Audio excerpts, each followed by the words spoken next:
पैतृक कार्य।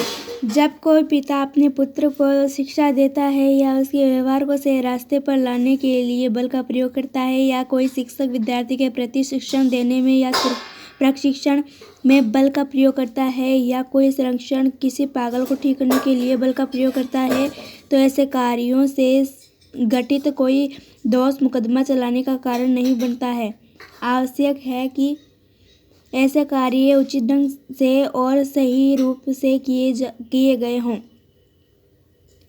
स्कूल के अध्यापक का स्थान वह प्राधिकार पिता के प्राधिकार के तुल्य ही समझा जाता है। प्राचीन विचारधारा के अनुसार बच्चे के हित की दृष्टि से पिता के सभी प्राधिकार स्कूल के अध्यापक को दे दिए जाते हैं, ताकि बच्चे का कल्याण हो। परंतु आधुनिक विचारधारा के अनुसार स्कूल के अध्यापक का प्राधिकार पैतृक प्राधिकार से स्वतंत्र होता है।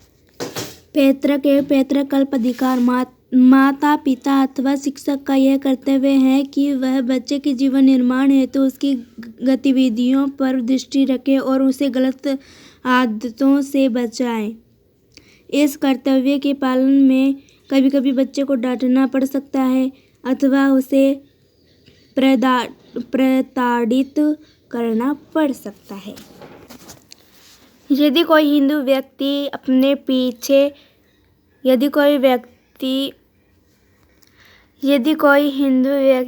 पीछे पुत्र एवं पुत्री छोड़कर मरता है, तो प्रथम नियम के अनुसार संपूर्ण संपत्ति पुत्र को मिलेगी और पुत्री को कुछ नहीं मिलेगा, क्योंकि वह स्त्री होने से अपवर्जित है। इसी प्रकार यदि कोई हिंदू व्यक्ति एक पौत्र एवं दोहता छोड़कर मरता है, तो द्वितीय नियम के अनुसार संपूर्ण संपत्ति पौत्र को मिलेगी और दोहते को कुछ नहीं मिलेगा, क्योंकि वह बंधु है। जबकि पौत्र गोत्रज इन्हीं नियमों के कारण मिताक्षरा की उत्तराधिकारी विधि प्रतिक्रियावादी विधि कहलाती है।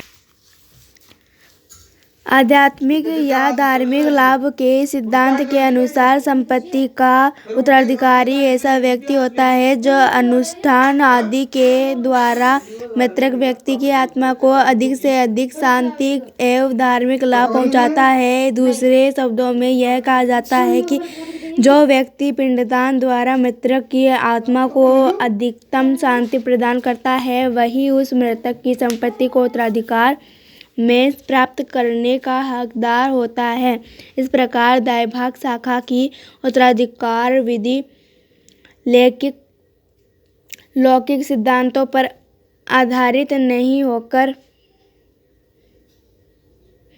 आध्यात्मिक सिद्धांतों पर आधारित है। यह विधि उदार है, इसलिए कि इसमें कुछ स्त्रियां एवं बंधु भी उत्तराधिकार में संपत्ति प्राप्त कर सकते हैं, लेकिन हिंदू उत्तराधिकारी अधिनियम पारित हो जाने से अब यह अंतर समाप्त सा हो गया है। हिंदू संस्कृति में विवाह को एक पवित्र संस्कार माना जाता है। पति पत्नी के संबंधों को जन्म जन्मांतर का संबंध माना गया है। एक बार विवाह सूत्र में बंध जाने पर उसका विच्छेद आसानी से नहीं हो सकता। दोनों को आजीवन एक दूसरे का साथ निभाना पड़ता है। यही कारण है कि पत्नी को अर्धांगिनी कहा गया है। हिंदी धर्मशास्त्रों में पति पत्नी के अनेक पर्यायवाची शब्द हैं। पति को भर्तार कहा गया है क्योंकि वह अपनी पत्नी का भरण पोषण करता है। उसे पति कहा गया है क्योंकि वह पत्नी का रक्षक है। उसे स्वामी कहा गया है क्योंकि पत्नी उसके अधीन है। पति को परमेश्वर कहा गया है क्योंकि पत्नी का सबसे बड़ा धर्म है पति सेवा।